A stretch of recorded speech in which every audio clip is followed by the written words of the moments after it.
Soy Abraham Lincoln. Nací el 12 de febrero de 1809 en una humilde cabaña de troncos en Kentucky y crecí en un ambiente de pobreza rural. Mi familia se trasladó a Indiana y luego a Illinois durante mi juventud. A pesar de tener una educación formal limitada, me convertí en un ávido lector y autodidacta, lo que me llevó hacia una carrera profesional y política. Mis padres, Thomas y Nancy Hanks Lincoln, tenían una educación muy básica.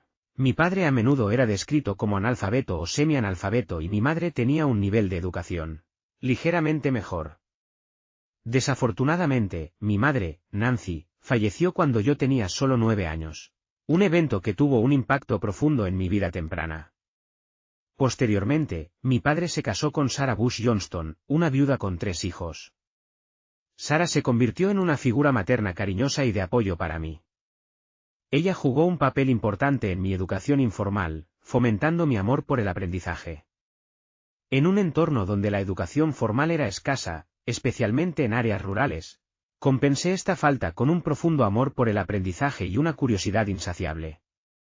Me enseñé a mí mismo a través de una dedicación incansable a la lectura, absorbiendo todo tipo de textos, desde la Biblia hasta obras de derecho y literatura clásica.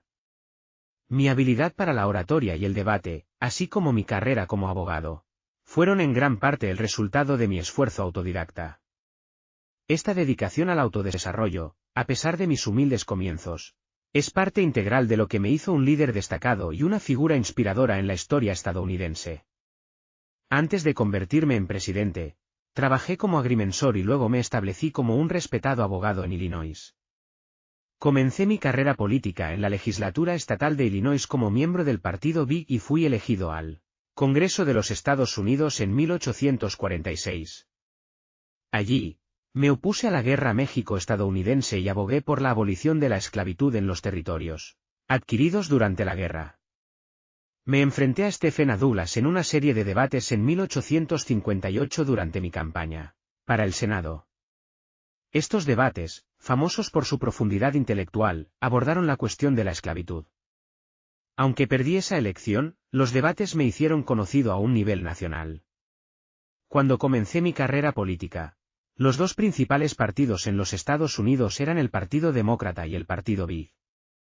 El Partido Demócrata, fundado en la década de 1820, era el partido de Andrew Jackson y promovía una filosofía de soberanía popular y expansión hacia el oeste. Por otro lado, el Partido Whig surgió en la década de 1830 como una coalición de opositores a Jackson, centrándose en el fortalecimiento del gobierno federal y la modernización económica. El Partido Republicano se formó en la década de 1850, naciendo de las tensiones crecientes sobre la cuestión de la esclavitud.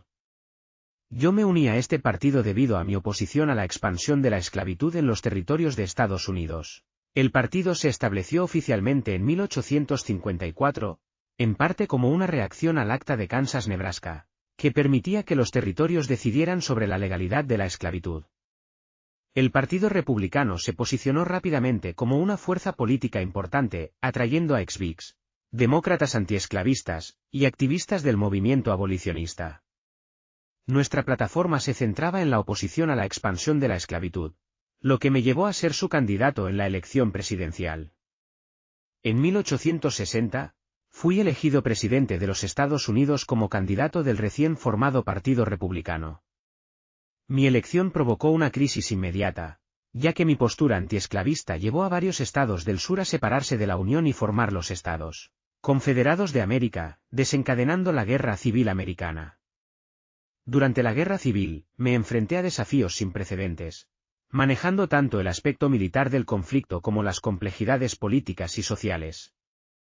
Mi principal objetivo era preservar la Unión, y en este proceso, llegué a ver la abolición de la esclavitud como esencial para el futuro del país. La proclamación de emancipación en 1863 fue un paso decisivo en este sentido, transformando el carácter moral de la guerra.